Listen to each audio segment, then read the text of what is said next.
Patty LuPone goes, what does that part say? And he goes, for ages 3 and up. And I thought that was so funny because you and I have talked about how, like, I said, no, I don't think Ouija boards are fun. Like, I never want to use a Ouija board. I never want that to, like, happen. Like, I feel like you totally could, like, call a spirit or something with a Ouija board. And you're like, but it's a Hasbro's game.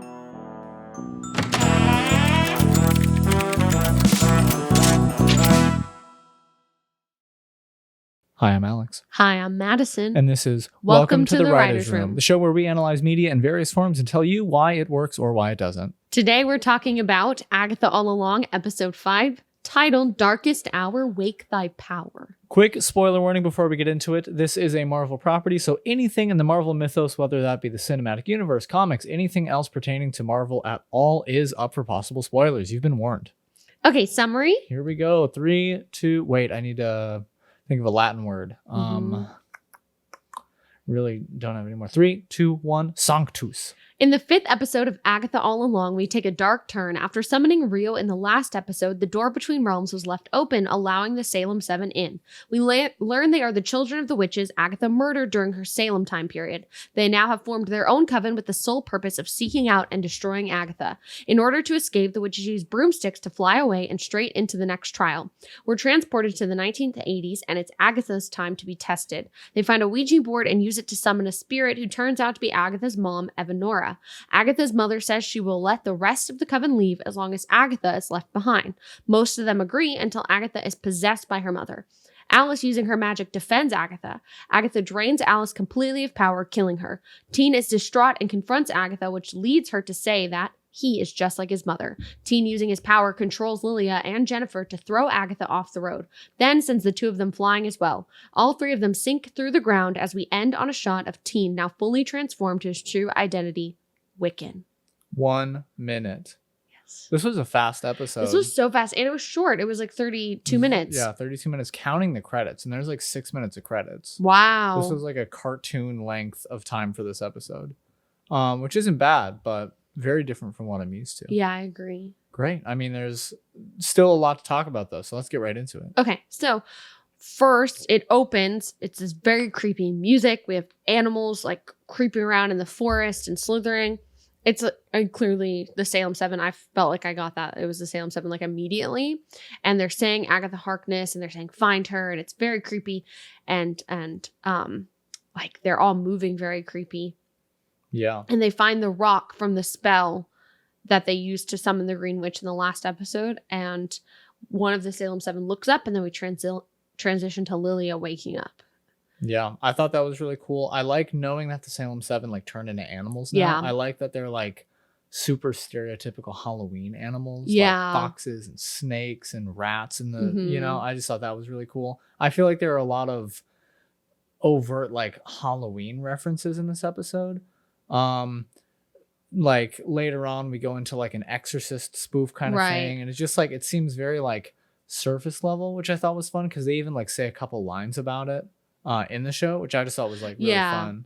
And I think it adds dimension. I think it's okay that it's surface level because all the things before add dimension to that. Yeah, no, I think it's really a creative thing that is, it doesn't really add or take away from the story, but it's just really fun. And it's because every episode is so different. It's just like, this was what happened this episode. Right. This was like the theme of that episode. It felt nostalgic. Yeah. And I think that was the point. You could maybe argue like that's the 80s had a lot of really iconic slasher movies and ghost movies. Like The Exorcist was an 80s movie. Right. So, that's where that came from. I just thought it was really cool. That's what I thought they were doing. I thought the whole point was this was supposed to be like a 1980s horror film, like a slasher movie. So that's what I thought.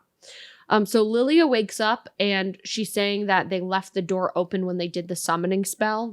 And it basically made the door between realms was left open, which I thought was really very cool. And I love when actions have consequences in stories. So this was fun. Yeah. And we learn a lot of backstory about Agatha, which we kind of knew it, but it's just fun to hear it from other people's perspectives and how they view the scenario. It's also interesting. Jen knows so much about Agatha, and I can't tell if was Jen and Agatha's coven before? Did they know each other? Some people obviously know each other, but some people think that they've been in a coven before. Interesting. Like when she says your work and I left you alone, right? So I'm not sure. But we find out, or some of us knew, right? If you knew WandaVision, you kind of know. But Agatha killed her own coven whenever basically her mom was trying to have her killed. And so do we know, it says that she was like evil, like she was born evil or whatever. Like, was she doing evil witchy things, or was she just like actually a witch in Salem at the time? No, I think, well, they were all witches. So I think what it was is, it's the Salem time period, yeah. But I think what it was is because she can siphon powers from people, they deemed her evil. I see. I don't know how evil she was at that time period.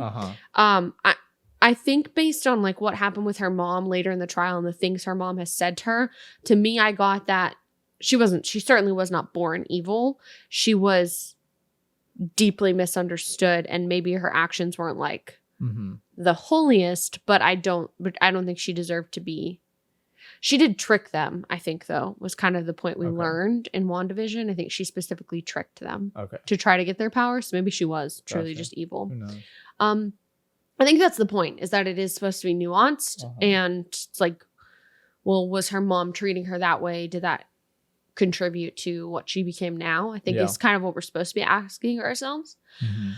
But Agatha didn't, she left the children alive of this coven, that her own coven, that basically they blasted her with their power, and she siphoned all of their power and killed them all. But she left their children alive. And those children, the 7 of them, created their own coven, and now they're seeking revenge, and that's sort of all they want. And this was cool because Rio and Jen kind of go back and forth, and Alice doesn't know and is wanting to know more. And Rio's kind of defending Agatha and says, well, her own mother tried to have her killed. And I thought that was a fun way. I'm wondering now, because like our headcanon theory has been that Rio is deaf. Right. And she's been very particular this episode about making sure that Agatha is not killed by anyone else, which I thought was kind of neat. Like, because even Jen later says like, they're like deciding what to do, and we can talk about it later, but like there are clear instances where Rio is like, yes, let's kill Agatha. And then there are clear instances where she's like, no, we can't, you know? I have thoughts on that. So we can come back to it. Cool. I truly think Rio, I think it's like the idea that when someone is your family or your ex or someone that you care about, it's like, well, I can say shitty things about them, but you can't.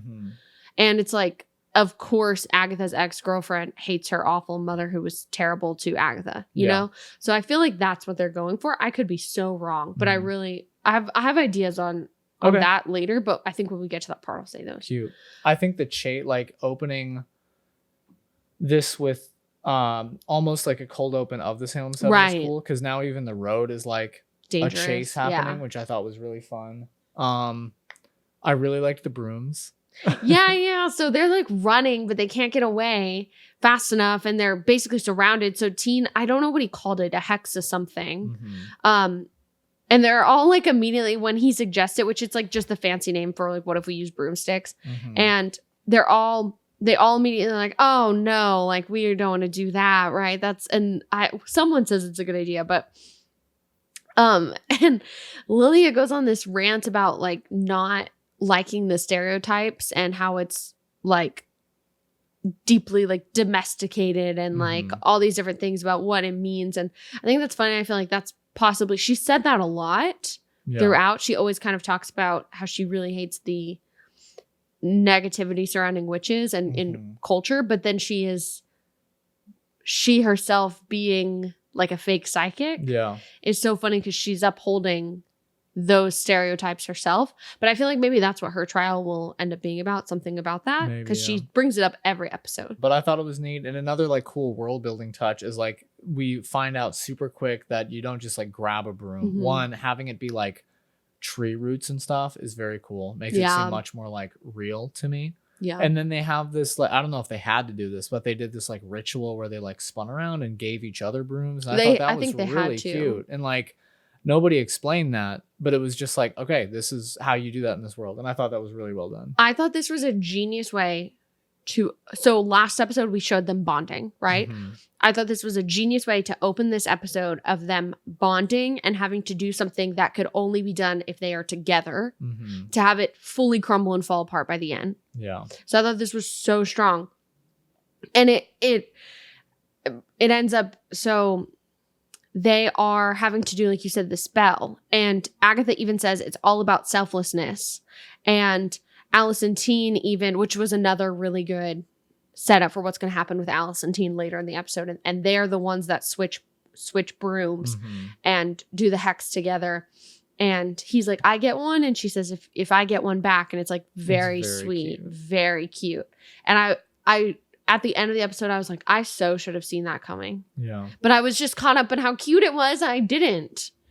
Yeah, no, it was really cute. I feel like they're really good about that. Like rewatching things will be very obvious, but it's not overtly obvious, you know. And maybe it is. Maybe I'm just missing it also. But I think it's like they're striking a really good balance of like, oh, that was a cute character moment. Oh shit, they're dead. You know, right? No, I feel like we do. You and I both are pretty good about calling when something like that's going to happen. So I feel like they're much hiding better it. Than I am. That's sweet of you. I feel like they're hiding it well because kind of right after they do that, you don't get a moment to think because Teen's attacked. Yeah. Which I was wondering if it was why Teen was attacked, right? Like maybe there's something to that, Teen being attacked instead of, I guess that could just be the easiest. They specifically said like find Agatha. So I think just like anybody in the vicinity is out to get them, you know? I guess so, but they like knock Teen down and stay on Teen. I don't think that has... I just feel like the show is so specific, and there's so much surrounding Teen that I wonder if that was something purposeful or not. I don't know what it would be. That makes sense. It could also just be because Alice is the one to knock them out and save Teen, which again, I think it's really cool. She's the protection witch, and she's been doing this multiple times where when someone's in danger or something like that, she does protect them. So it might have just been set up, and it definitely keeps your focus enough that you're not thinking ahead. You're thinking of right now, so you aren't going to predict what's going to happen. Yeah. And it's good setup for later in the episode. Yeah, so they finish the ritual and hop on. And it was just so cool to me. So they're flying. They have to get off the road because the Salem 7 can still kind of reach them. So they fly higher and higher. And Ivan like noticed it's a huge blood moon. It's this gorgeous like red moon. It's huge, and they're all giddy and laughing and loving it. And it's so cool to me that they're all just loners, right? All of them are people who are outcast and loners and cursed, and they're bound and powerless. And so this is not something that they're capable of doing because you have to do this with other witches. So it's so cool to me that they're all kind of saying like how silly it is and that it's so like basic is what Jen says. And then they're all like giddy because it's something that is so they could have all just hopped on a broomstick, right? They didn't have to have this be something that was about like sisterhood and being a coven and being together. But it was very cool to see them all of these loners together enjoying something that had to happen because they were together, and that like deeply changes later in the episode. See what I mean? Yeah, for sure. I think that's one of my favorite shots of the whole series so far. Them flying, this like ET-esque shot of them arcing over this giant red moon, which is like, when you see the blood moon, you know it's not a good sign, you know? Yeah, that's true. But it's so like whimsical and you're on the road, so it's like it's just so beautiful, and there's like purples in the skies and they are laughing and the music like lifts. It was super cool. Music was absolutely hitting it. It was so like whimsical but still kind of dark. Very cool. I also thought it was really funny. Again, almost like a reference to older movies with magic.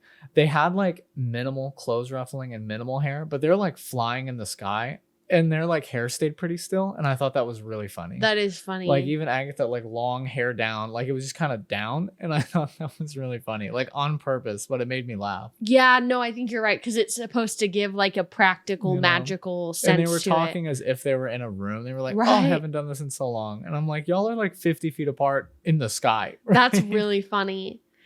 I think E.T. also came out in the 1980s, right? So it feels like that is, I think you're right. I feel like they might be referencing that. Or like maybe it's 1982. Like right. Yeah. Okay. That's immediately what I got for sure. No, that's good. I'm wondering, what else they're referencing. But then they start turning, which I thought this was a cool way. Instead of just pulling them down, they all start like turning and angling down because the road is forcing them back. And this was like so funny to me. Aubrey Plaza lets out the most evil, wicked witch of the West laugh. It was And really it's good. literally 1-for-1. Perfectly done. Just another Wizard of Oz reference, and it's so well done. And I thought it was fun that she wasn't, I mean, she was like excited, but she didn't laugh or get excited really until there was danger, because like danger excites her because she's death, and so she doesn't really fear anything. So she wasn't excited. Just cool to that character that that's when they chose to do this reference of the evil laugh, not when she was just on the broomstick, which would have been a perfect reference to like the bicycle and the broom. And instead it's when she's put in danger. I just think that was cool. Yeah, no, I thought that was cute. So then they are flying through the air, and they're having to go back down, and they want to get into the trial because they think that will keep them safe. And one of the Salem 7 is standing there and like turns into bees, and they like fly through the bees. Really and cool. They get into the room of the next trial, and it's like 80s themed. And then Teen says his spell book is missing. And I thought that was like suspicious. Like, why do we need to know his spell book is missing? And I'm like, did Agatha take it? Because she says something weird after that. She says like, she brushes it off or something. Right? She just lets it go. Yeah, she's like, you're on your own or something like that. And then they're asking whose trial is it? And it ends up being Agatha's trial, which I had thought. So some people had said this because it says, the song says water, earth, fire, air. Or it might not be in that order, but it also says spirit as our guide. Yeah. And so I had wondered if Agatha was the spirit guide in the road. Okay. So it was, I didn't think she was going to get a trial though. Yeah. I thought like the end, whatever the end was, would sort of be her test. But it turns out this is the spirit trial, and it's Agatha's trial. Okay. Which was cool. Yeah. What you don't? Oh no, that just makes sense to me. They say that the blood moon being out is when the living and dead is at its thinnest. Thought that was cool. They pull out the Ouija board, another like iconic horror movie type thing, and they do it exactly like how you would. Like it's a bird's eye view shot of like all their hands. It's super fun. It felt super like nostalgic 80s. Some people have some theories about. Some people thought this trial might not even be really the trial, and it was just made by the Salem 7 as like a trap. Interesting. For a couple, and they're the ones that like let out her mom. Okay. Because the aspect ratio didn't change, and they didn't see the moon when they went in, like the moon cycle in the door. I think there was a poster with the moon on it though in the room. And we talk about the blood moon. So I don't know. I feel like maybe the aspect ratio just didn't change because it's supposed to be referencing the 1980s and like 1980s movies. Yeah, I'm not sure. Okay. I do think, making such a big deal about the door and the signs and stuff, which again, I think it's a good idea now that we've had so many trials, them like, instead of being fearful about what it is, rushing into a trial for safety is very funny to me. But yeah, maybe you could have lingered on a shot of the moon on the door, so we could like infer what kind of trial it was or whatever. Right. But yeah, I feel like enough things are different that I truly don't know. Like maybe the spirit trials is different that way. Maybe it's a Salem 7. Maybe Teen / what's his face planned this or whatever. Yeah, you know? I feel because I don't know. You'll need to explain like who this is. Okay. I thought we'll talk about it later. Okay, but I don't know who Teen is at all. Okay. Okay. So yeah, a Ouija board pops out and their timers go off, and it was hilarious because it's like they're on the little watches. That was really cute. I liked that. Again, like I don't know. I feel like we say the same stuff every episode, but like the set design, the costumes, the hair, makeup, like it is flawless every single time. Well, I thought what was so good about this one was the details in the costumes, which the details have been phenomenal in every single episode. And I think the costume designer I think it was the creator came out, the showrunner, and said basically the whole plot is in the costumes because they're so detailed, and there's some really cool things. That's like really even cool. Teen's character was fully hinted at who he is through his costumes and like the colors used. And I'll try to find a picture to show you in a minute once we get to it later. But I thought the details were so fun because you had like when they put all their nails down all of them had like very specific like extra jewelry and their nails were painted, and it was just every little thing was thought of, and it was so fun. From like the tips of their fingers, right, was cute, was like thought of in the show. So Teen goes over the rules, and this felt like obvious foreshadowing to me. I was like, yeah, all of these things are going to be a problem. Yeah. And then he ends it by saying, oh, Patty LuPone goes, what does that part say? And he goes, for ages 3 and up. And I thought that was so funny because you and I have talked about how like, I said, no, I don't think Ouija boards are fun. Like, I never want to use a Ouija board. I never want that to like happen. Like, I feel like you totally could like call a spirit or something with a Ouija board. And you're like, but it's a Hasbro's game, is what you said to me. And so the for ages 3 and up is really funny to me. That is funny. I also feel like this episode, the show in general, but this episode specifically does a really good job of undercutting seriousness with a joke. Yeah. And usually that can like really kill a scene for me, right? Because it tells me often that you don't believe in what you're doing enough. Yes. But the way that the tone has been set up so consistently throughout the show, I fully believe it is a creative choice that is working well, which is just really impressive to me. I also think a lot of the times the humor is used to further the drama and the character. So, like, we know Agatha uses humor as a defense mechanism. Yeah. So anytime she says something that is funny, but it is to lighten the mood, it feels character driven and not writer driven. Yeah. So I think that adds to it. Because yeah, I agree. You're right. They do a really good job of that. Aubrey Plaza, Rio even says, like, what trauma are we going to have? And I just thought it was so smart that on Agatha's trial is the episode where the Salem 7 is targeting them when it is Agatha's trauma that the Salem 7 represents. Just really cool. In my headcanon, the Salem 7 are still the flying monkeys. I feel like you're right, actually. That's makes sense. I mean, they turn into animals and they're attacking Agatha. Okay, so all of their hands on the Ouija board and they're getting started. Agatha says Mother Maiden Crone, which is cool that comes back. It's also from this song. And Teen going, I'm not moving it, are you? And they all shush him because it's like, that's so funny of like basic 1980s horror film or like anytime they show Ouija boards in film to be like, I'm not moving it, blah, blah, blah. And it's so funny that all the witches who have been like doing this and know what's real and what's not are like, we don't care. We know that what's happening. But it also makes me wonder like how much is Teen, what is truthful and what Teen's saying and what isn't, you know? Because like things will happen.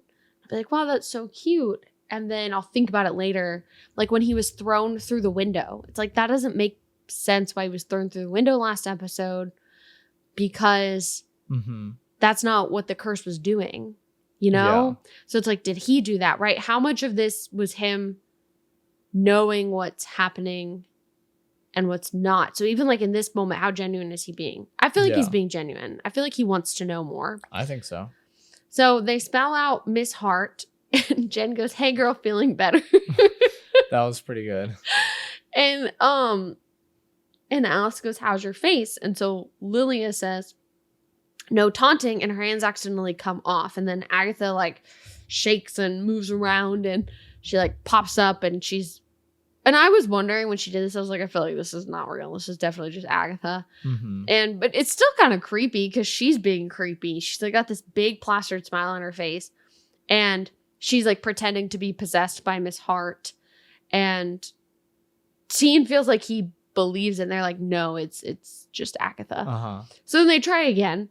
And this time the lights flicker because they're like, who are you? And they spell out death. And then Rio laughs, which I thought was funny, like another confirmation of who she is.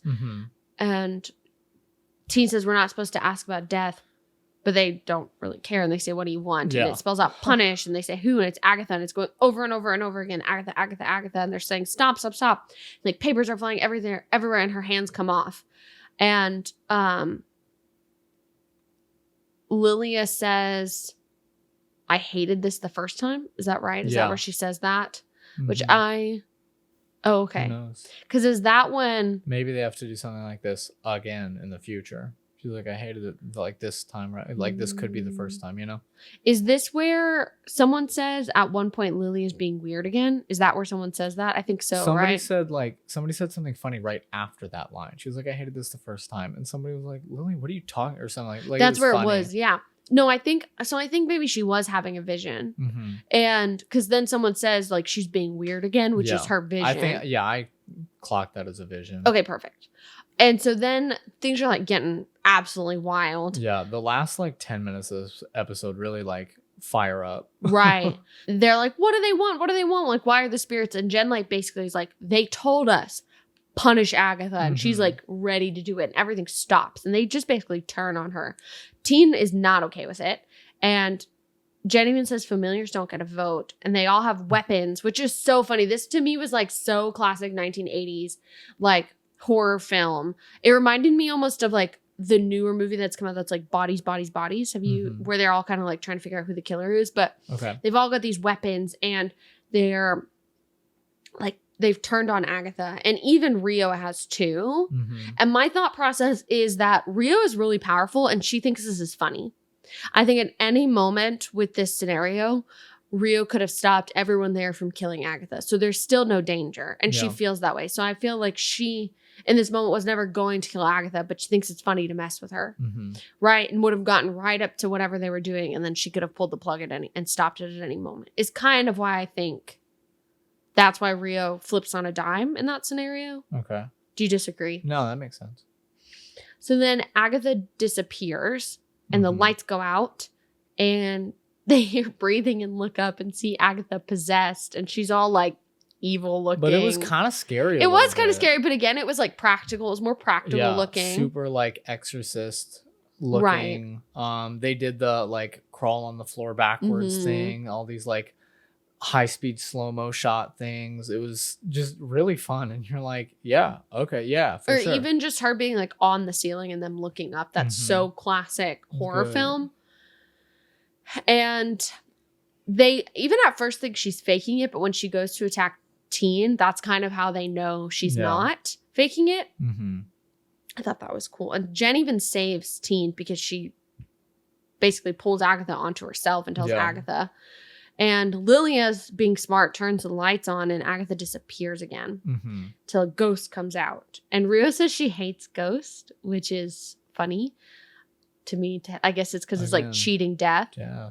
Right? Or like maybe she just hangs around ghosts a lot. You know, maybe they're annoying because they're dead. You know, it's like Hades in the underworld. In her right. So then it ends up being Agatha's mom. Agatha's like, "Hey, mom."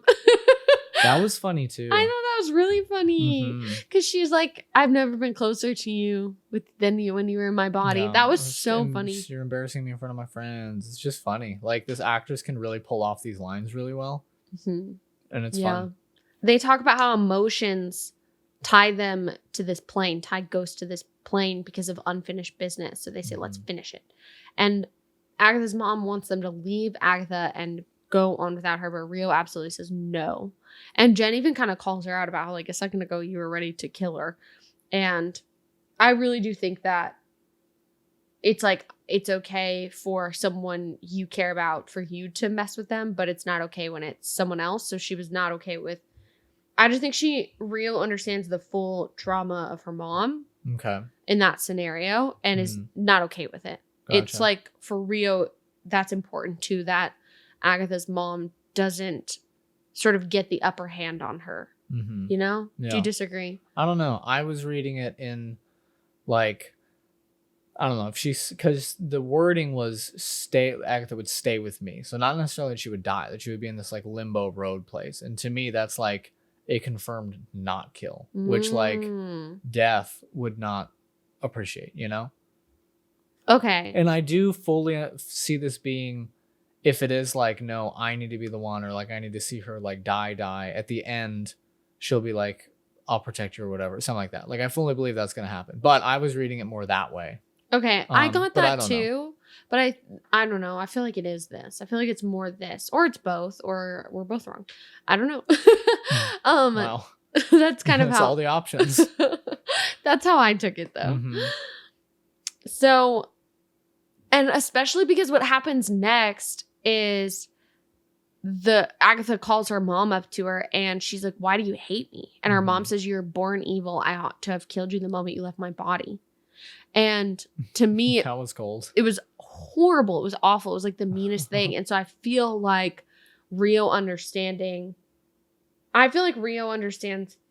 Agatha on a really deep level and understands her like traumas and fears and her backstory and the choices she makes. And I think, we talked about how Agatha has this wall she puts up. Yeah. And I think Rio understands there's a wall there where everyone else just sees that as Agatha. Yeah. I don't know. Maybe what I'm missing about that, because at the end of the last episode, they had like an actual moment together. Right. And I felt like this episode, I didn't see any of that actuality anymore. Like anytime we saw Rio, she was laughing and making weird faces because of danger, So I never saw a shot of her being like, oh, it's time to like get serious for a second because Agatha's actually in trouble, Maybe that's why I didn't put the pieces together. I don't know, but her being like, no, her mother can't have her. To me, that's her getting serious. I don't know. It still just played like she was playing a game the whole time, Okay. So I don't know. Wasn't super clear to me, but again, I could be wrong. I thought it was cool that they kept cutting to Alice, who understands who obviously has a very tumultuous relationship with her own mother. Yeah. So I thought that was, because they all do seem very sympathetic when Agatha's mom says that. And I would say Alice more so than anyone else.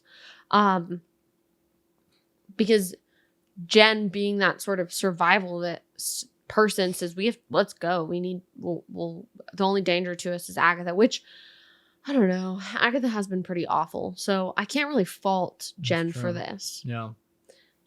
She did not miss a beat though. She was like, fine, kill her. Right. And I would say I feel like this was the I don't think the answer to this trial was leaving Agatha. Yeah.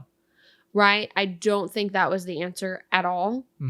And because the coven has only ever rewarded them for sticking together and punished them for not. Yeah. So I really think, or the road has failed this trial. I don't know. Well, I don't know. Well, what I'm saying is the consequences of them not sticking together got Alice killed. That was like the domino effect of it. See what I mean? And if instead they would have all stood by her, because your mom tells you the worst thing you've ever heard in your life. And then everyone says, okay, fuck you, bye. Yeah. See what I mean? That is like so heartbreaking for Agatha's character.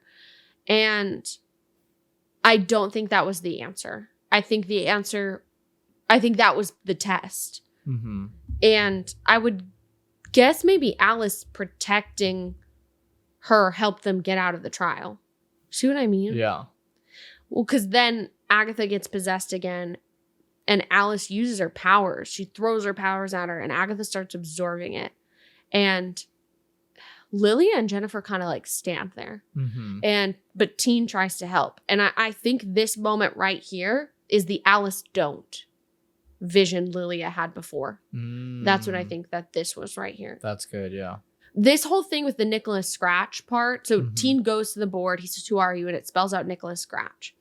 And Teen says it out loud. And Agatha stops. And Alice like collapses, right? Yeah.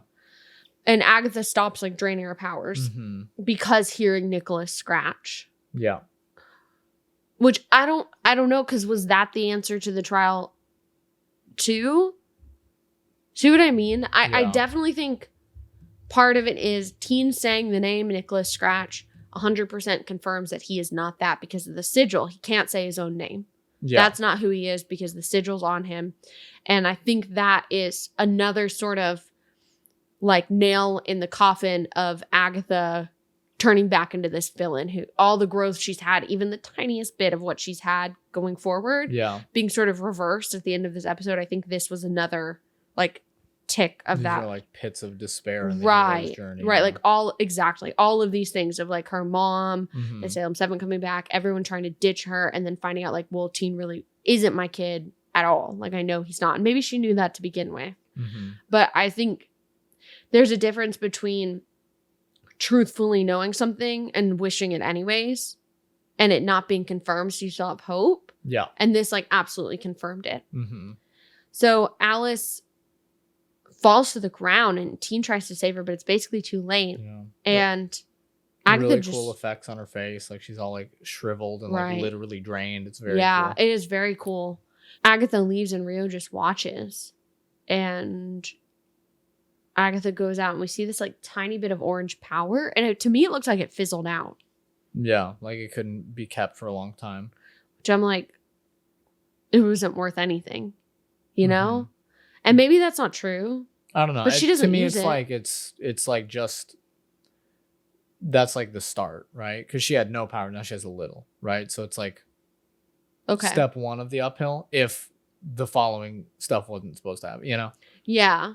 I do think you're right though. I think like seeing just how minuscule it was like a focus point.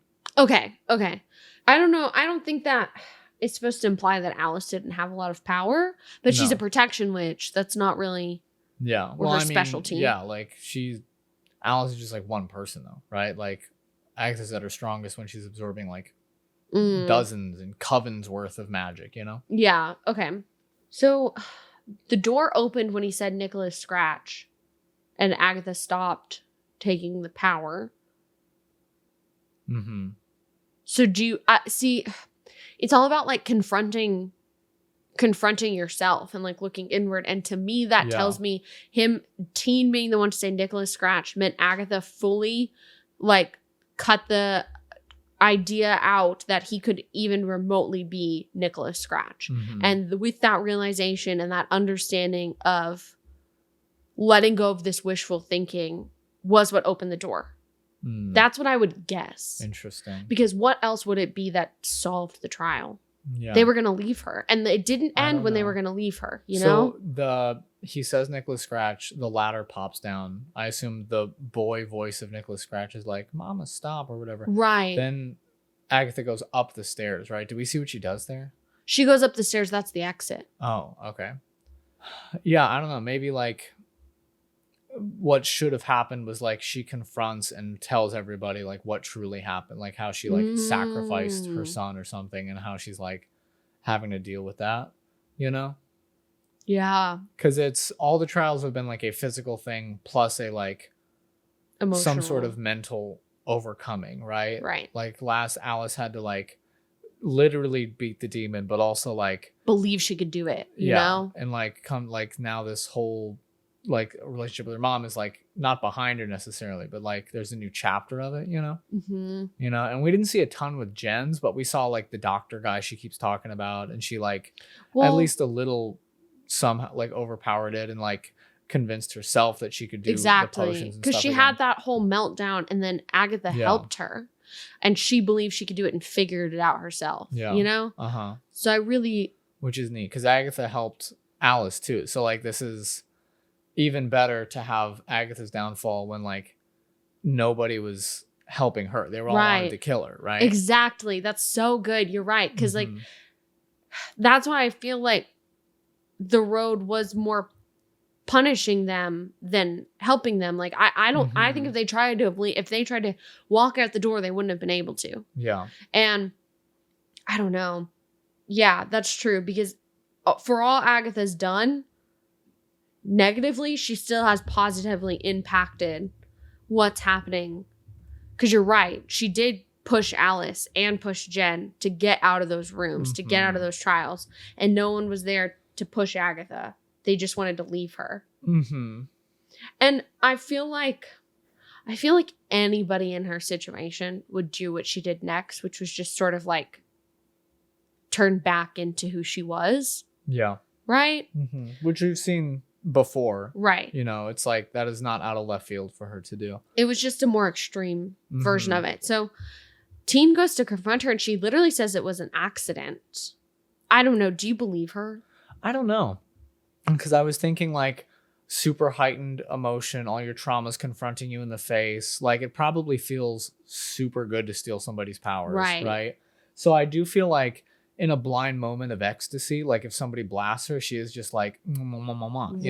That's kind of what I was thinking. It happened for a long time, you know? It did. And I like, they showed a shot of her, like her face. I think she specifically like realized what the situation was and then kept going. Right. I do think I don't think she's like bold-faced lying. Like, I couldn't stop. I think it was one of those, like, it felt almost too good to stop. That's what I think it is too. And she feels bad about it, but like she did it, I also don't think her goal was to drain her and kill her. No, I don't right? think Like, so. I don't think that was what she wanted to do. I do think she got caught up in the moment. I do think she didn't want to kill her, and I do think she feels bad about it. But I don't think she literally was physically incapable of stopping. I think she could have. She just couldn't make herself do it. It was sad, though. I didn't want Alice to die. I know. I didn't think anybody in the main cast would really die. That's crazy. I didn't think so either. Especially because we just worked through Alice's stuff last week. I know. It's really sad. I don't know. Maybe she'll come back. That's what I'm wondering. I think she might. And that might just also be me wanting her to come back. Yeah. But I could see it happening. Sorry, go ahead. Well, I was going to say, I feel like her dying means they failed the trial. That's what I'm kind of thinking. So now it's like the rest of the episode or the rest of the series is like we literally can't win anymore, right? So now it gets like even more crazy and dark, and we have Teen going mad now. Like, like if they were to just like stay on the road, get to the Emerald City or whatever, they would have like done it, but they didn't. And that's like, this is now the crumbling of which is fun. It's really cool. Cause like, yeah, the writers are like, okay, we've had enough like bicker in the woods, trial, learn something episodes, which have all been really good and paced super well. And yeah, it feels right for something different to happen. Well, something to go wrong. You even said you thought something was going to go wrong last week when we talked about it. Yeah, I don't know. Some people even say they think that they're not actually out. I don't think that's true. I think they are out. Of this main trial? Right, yeah. Oh, their clothes changed, right? Exactly. Yeah, I feel like that's pretty definitive. I agree. I do like what we said earlier, though. Like about it being like a fake trial or something. Like, that's cool. Because they didn't defeat Agatha's mom. Well, I think in defeating was more like accepting, Okay. Like she had to accept that her mom hated her, I guess, or at least like take the weight off her shoulders, and then she had to accept what she did to her child, and like, So I think it was another like very internal struggle, Okay. Yeah. Which is neat because like all the other ones had very physical things to do, and I guess she was like possessed and stuff, but yeah, I don't think like fighting the ghosts was the way to win. You know what I'm saying? Yeah. Well, because then Teen says you wanted her power, didn't you? And Jen says, of course, that's what we all wanted. And then Lilia says, death comes for us all. And that was just like so sad. Also, Rio's not there. Yes. No, I wrote that down. Rio's not there. Rio is not there. And I don't know why she's not there.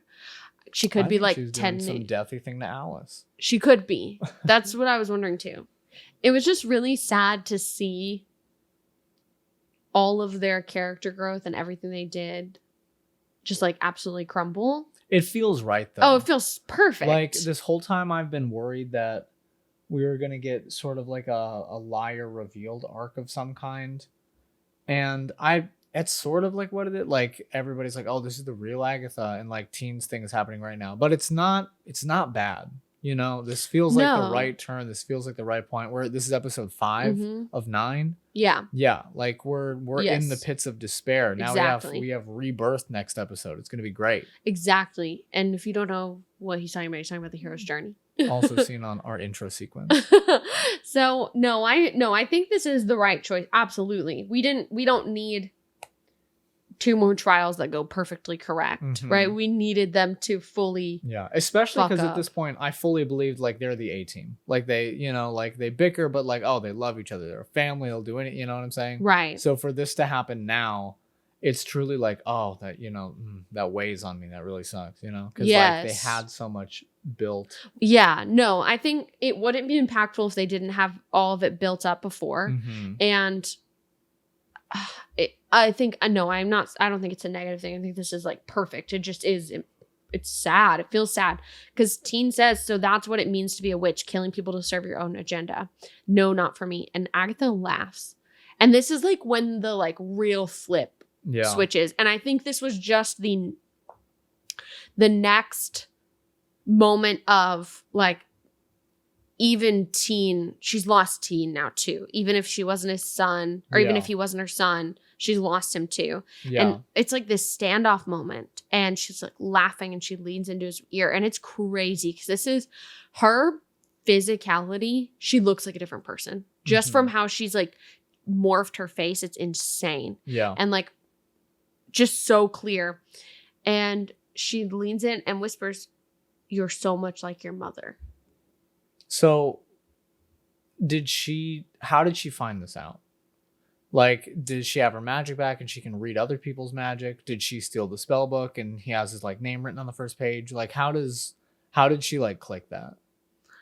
Can we actually talk about Teen for a second? Sure. Or like, what's his Wiccan is his new So name? I want to go back and say one more thing. Okay. Because before she says, "You're so much like your mother," she says, "Are you sure?" Yeah. After he says, "Is that what it is? Is that what it means?" And she says, "Are you sure?" And a lot of people think he killed Sharon. That at the end of episode 3, he was the reason Mrs. Hart died or Sharon died. And there's like been hints to it.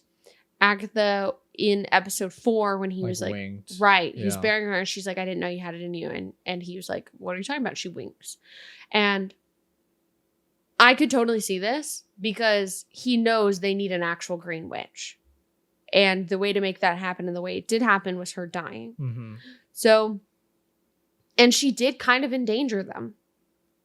Right? Like Sharon did. I remember us also talking about the potion because people were saying like they all put their hair in the potion and Sharon didn't. Yes. So I don't know though. But yeah, if he did it, like that's fine. That's cool. So I don't know. And I almost thought that they were gonna like come out and say it at that moment because he looks he looks so affected by what's happening too. But we can talk about like, so I don't know that much about the lore of Wiccan and who Teen is. So I'm so sorry to disappoint you.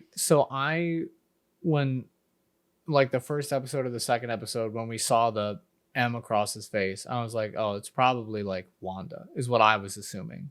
Yeah. Okay. And as far as Wiccan is Wanda's son, right? Like one of the twins in the comics. Wiccan is Billy Maximoff, I think.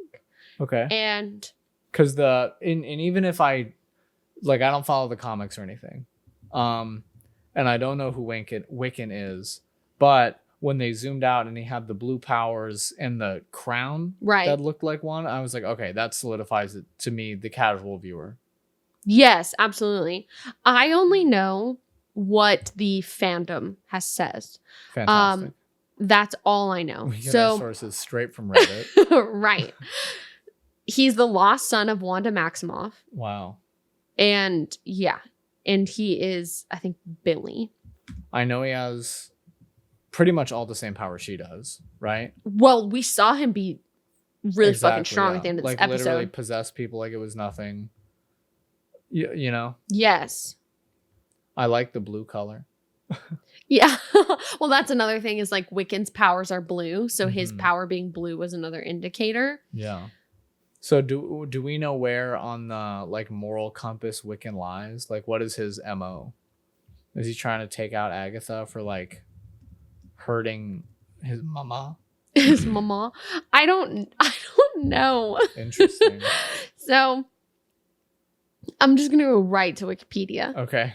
I also, while we're doing this, I had a question about this. So all the lyrics in the song are like sort of coming true, right? In Darkest Hour, Wake That Power is what this episode was called. Which makes perfect sense. Under this extremely stressful situation, Teen like awoke to become Wiccan. I tried looking this up. How many people have walked the road? I would guess not a lot of people. Right? Because I think anybody with magic can conjure it, but I'm wondering if the road is almost a one-time prophecy deal. Okay. You know what I'm saying? Explain. Like, so every time somebody walks the road in the darkest hour, somebody's gonna like awake. You know what I'm saying? Or is this like specifically like when this group goes in, Wiccan will awake? You know what I'm saying? I have no idea. I have no basis in this. I googled who all has walked the witch's road. And it just like in the Marvel Cinematic Universe, Agatha and her coven have all walked the witch's road. Like this is the only group as far as AI is. Well, I think. And her last group, but I'm still kind of in the camp that she didn't do it last time. So I think that. Or she tried to and it failed, but she was able to because she's supposed to be part of the coven that does, you know, something like that. Like it has to be Agatha, it has to be Jen, it has to be these people, you know. I don't know. What was your like initial question? Sorry, we're kind of rambling a little bit. The episode, we will finish the episode. It's great. Basically, what I was gonna say was I feel like Agatha's obviously legendary for completing the road and walking the road in its entirety and coming back from it. Now, whenever she's spoken about, no one ever asks her about anyone else that has walked the road and survived. You know, that has never come up. I'm sure other people have absolutely tried. Like we obviously know Alice's mom tried and things like that. Other people have tried. Yes. It's like a sword in the stone situation. I would guess. Like I think anybody can try, but like there is going to be a group that does it. So you think it's a one-shot deal? I don't know. I was just thinking about that because the lyrics are pretty generic, but also like specific enough, right? Like this is reading very much like a Percy Jackson prophecy, you know? Like it sort of fits whoever, and then you realize like, oh, it was this person the whole time, you know? Right. Well, I could also see that being just like suspension of disbelief and like foreshadowing, and I don't know, but that's a good point. And especially if when they get to the end, like let's say it is Mephisto. Let's say it is this like crazy unleashing of something at the end of the road. And let's say Agatha never walked it before. And this is really the first time anyone's going to complete the road, the infamous road. And that's what the road is really about. Not about getting what you want, but about getting to the end and releasing Mephisto or something like that, you know? And this is sort of a prophecy and not just a opening of the gate, right? It's also the prophecy for the road. That could be really cool. And I could see that coming to light. And it had to be these people to do it. Yeah, because I even like talking about Percy Jackson. This feels very like, because the end of the song, I want to make sure I'm saying it exactly right. Follow me, my friend, to glory at the end. That could be like you think you're winning something, but actually you awaken something, right? Like you let Kronos out of the slumber of sorts. You know what I'm saying? Like it's going to be glory for the like pure evil spirit. Glory for the person who wrote the prophecy. Exactly, you know? Right? So I don't know. That was just kicking around my head during this episode because I was like, damn, it's crazy that all that shit is actually happening. No, I totally could. I could see that making perfect sense. I really could. Yeah. That's so interesting. Anything else you want to say about that? I don't know. All this stuff is just like, which I mean, yeah, it's like a prophecy song. Like it's gonna line up. But I think it's like cool how they've made them specifically line up, you know?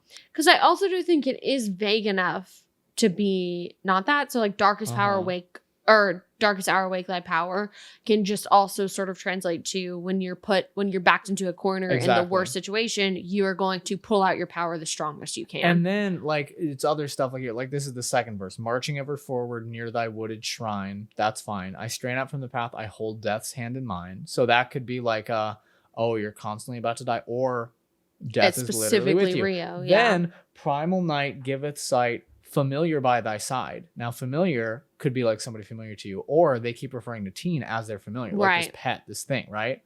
So, you know, if one be gone, we carry on. Now I figured that was Sharon at the beginning, but now it's probably Alice, right? So I don't know. Like it's cool. It's cool to think about. What I'm thinking right now is the chorus of that verse reads, blood and tears and bone, maiden mother crone. And they just like called upon the maiden mother and the crone for the Ouija thing. You're right. So I'm trying to scan through like his, like what other blood, tears, bone thing has just happened or what is about to happen maybe. No, the maiden mother crone is really good because people have been wondering who that is, but Maiden Agatha. I figured that was just like their witch deity thing that they worship to. Yeah, but we just had Maiden Mother Crone is about the... it's also three things. Like there's the maiden, the mother, and the crone. Well, that's what I'm saying. Yeah. So what I'm saying is Maiden Mother Crone is the three generations of Agatha mom son. That's kind of what I think. Maybe that if that specifically refers to this moment, that generational of See what I mean? Yeah. The mother, the crone would be, and the maiden would be Nicholas Scratch. Uh-huh. Mother would be Agatha. Crone would be the mom. Because people have been wondering what that is. And that to me is the 3 layers. That's interesting. The unholy trinity. Yeah. I also wonder if more people are going to die. Is it going to really just be Rio and Agatha at the end? I don't know. Well, Teen. I don't think Teen's going to die. Yeah, like tame your fears, adore peers. Like we faced fears time and time again, right? That's like how the trials go. And then it gets sort of generic after that. But I don't know, just some food for thought. No, that's really interesting. You're making me think that's what it is. Because I do think something crazy. Here's what I think. Yeah. They really are following Wizard of Oz. And I wonder if we get to Mephisto at the end of this, and that is sort of supposed to be like the wizard, and it's this big spectacle, right? Like I could totally think about the Wizard of Oz, where like we see the wizard and he's this like floating head. I could totally see us getting there with like fire, and it's Mephisto, and he's there, and it's huge, and he's in his palace, and it's, see what I mean? Yeah. I could see that being what it is. So I don't know. That'd be pretty sick. But getting back to the episode, so Agatha says that you're so much like your mother, which he had to know this. Do you not think so? I don't know. I think the character, like, I'm split between him being in disguise and the sigil thing also sort of like being blocking destroyed. His memory out. His like magical memory, like his power. Like I think Teen didn't know he was Wiccan until he was Wiccan. And this was when it was destroyed. Like she said in the last episode, the sigil at this moment was destroyed. Yeah. And even then, like they panned, like they zoomed out of his face, and he didn't look like this, my plan worked. He looked like he was very scared of what was happening. They also didn't show very much. And I'm like, exactly. I'm like, I'll try. I just think they don't want to reveal the outfit, the full Wiccan yet, is probably what it is. But that's what was kind of going through my head. Like, I wonder if he's like just sort of overcome with his power that he didn't know he had. That's what it sort of read to me as. I like that so much better than him pretending this whole time. Yeah. It's almost like his true identity was in the back of his mind, trying to come out. Again, they said that too. Like, if he put it on himself, he would also not remember, right? I do think he put it on himself. Okay. I don't, or Wanda sacrificed, the whole thing with the Darkhold happened with Wanda and Multiverse of Madness. Yes. And at whatever moment she put the sigil on him. But I don't see how that would make sense. Which is weird. So that means, if I remember correctly, in Multiverse of Madness, like Wanda goes through all these multiverses to be with her family. So in like the world we know, she doesn't have kids. So that means this teen is from another dimension. Okay. And was like maybe pulled in by Wanda or something. I really don't know. It's been a little while. And it's hard to get out of this show because every Marvel thing in the past like 5 years has always been about like multiverses. So it's hard to keep track of everything. Right. But it's cool. I'm excited. I'm also trying to think like what would make the most sense for the ending of the show to be, to tie it back into something, right? Right. Like WandaVision happened and that had to filter into the larger cinematic universe, right? So then this show, unless it's going to be truly like stand on its own, like Agatha's just off doing her thing at the end, which like could work. You know, they learned friendship was the true meaning all along, and then everybody's just cool. And there's no place like home, and they go back. Yeah. But if not, if we do like Wake Mephisto or some other demon or something like that, like that's gonna be important to other people, right? I think what could be the spin-off of this, though, the trajectory where this takes us is just Wiccan. Right, because Wiccan Young Avengers is what he's a part of. Like Wiccan is a huge person in the universe of Marvel. Okay, so Wiccan, like Spider-Man, I guess. See what I'm saying? Yeah, so it could be another Doctor Strange movie. Yeah, so I think Wiccan will become important. Okay. Afterwards, that's my guess. Especially if they're killing off the other people in the coven. Yeah. And maybe Aubrey Plaza's character. Interesting. Do you think Aubrey Plaza's like in the MCU? Well, she is officially now being in the show, but I see what you mean. Yes, she could be. That would be another way they could take this. Interesting. Because they talk about all the time that like Agatha getting her own show is kind of crazy because in the comics, Agatha Harkness isn't like a huge person. She's more just like someone to be there in the story of Wanda's story. Yeah. So it was very... just like not seeing that this would happen. Good move on them. Yes, I agree. Okay. So going back to the story, she says, "You're so much like your mother," and walks off, and she says, "Come, pet," which is like so evil. So evil. And Teen gets angry. And so he, using his blue magic, starts controlling Jennifer and Lilia. And to me, this tells me he's incredibly strong. Yeah. And he controls them to throw Agatha in off the road, which if you go off the road, you get like pulled in almost like quicksand. Yeah. And then instead of being, all right, Coven, let's carry on and finish this trial, right? Like we have it, we don't need Agatha, we have hers, where we can finish this out and get what we want at the end. He throws them into which he needs Lilia still. Lilia's trial has not come up. He needs her. So he throws them into the off the road as well, and they get like swamped as well. Yeah. I don't know what else to call it. They get swamped. And then we cut to him, and he's transformed and he's got more power, and what a cliffhanger. That's the end. And see me in a crowd. Right. Billie Eilish's song plays. Yeah. Which I thought was kind of funny. Yeah, this was wild though. It was crazy to me that Rio wasn't there. Mm-hmm. And I don't know what the heck. I think they're really just going to start where they left off immediately. I think so. I don't know what happens when you get pulled in off the road. So I don't know. I feel like either Rio's going to save them, or it's going to be like a Harry Potter plant thing where there's like an under level. And you just go back up? You know? Or like, well, it's like you probably shouldn't be there, but like, I don't know. Our coven will figure out a way. Or the road is like, whatever, we keep going. And that's their trial. Uh-huh. See what I mean? Like them going under, they just, or something like that. Interesting, yeah. So, yeah, I still think this evil side of Agatha is like this facade. Yeah. Well, it's becoming more and more clear to me that like being so old and so powerful, Agatha's just like kind of lonely. Yeah, it's just sad. And I get it. Like when you're super strong and like kind of mean on the outskirt, like everybody doesn't like you. So you don't like anybody. Yeah, I think that's like the important of the show and where we're going to go, because the whole point is about, at least I thought where we were going is they're going to become a coven and like care for each other and protect each other and things like that. Yeah. I don't know if that's true anymore, but I still kind of think that is. So yeah, I feel like this whole thing of her just being lonely and sad truly like deep down fits that to me. Yeah. And Agatha knew, I think,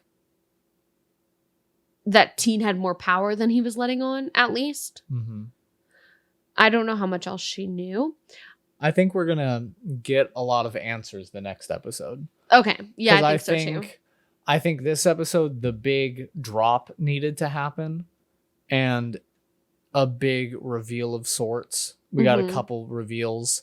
And I think the next episode is going to be picking up the pieces for the rise back to greatness. Yeah, the rebirth, and they'll emerge stronger and more connected. Because I think Teen was mad that Lilia and Jennifer didn't really care that much that Alice was gone.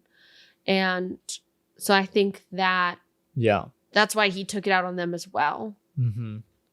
I don't know. What else are you thinking? Anything else? I think that's it. We talked theories. We reviewed. Again, it was a short episode, but a lot happened right at the end there. It was good. I had another really solid episode. Mm-hmm. Cool. Do you have a quote?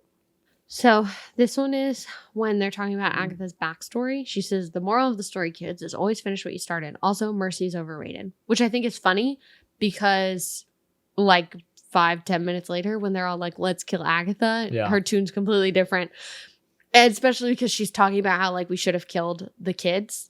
Yeah. Or she should have killed the kids, and then her mom is saying, "Leave my kid with me." This whole thing is about like generational mistakes and things. Right. That's really cool. And so it's just, the show is so smart. It's so smart. It's so smart because this is exactly the opposite of what we're supposed to be getting from it. This is good. This is the kind of show like you'll sit on it for like 3 days and then you'll realize something else about it. Then you'll watch it again and find something else. I'm always like, oh shit, I should have realized that and said that. Good. It's so good. The only other thing I want to say is when some of the things Patti LuPone or Lilia has been saying has been tarot cards. Tarot cards? Yeah. I haven't noticed that. Like 3 of Swords. When we're like, what does that mean? That was a card. Yes. I just don't know what the cards mean. I don't know. Did you realize that? Yeah. Good for you. I think she like said something about in the first episode we met her. Like she had tarot cards or something like that. Oh, okay. So yeah, that was I'm it. not that smart. Okay, that's all. That's it for this episode. What did you think about the show? We'd love to have a conversation on social media. You can find us on TikTok and Instagram, as well as our YouTube channel. Leave a review if you're listening on any podcast hosting site. Please let us know more about Wiccan and Mephisto. I'd love to know if you're a comic book reader. I really want to figure out what's going to happen in the end, so let us know all the lore. We are desperate for information. I'm Alex. I'm Madison. And this has been Welcome to the Writer's Room. See you next time.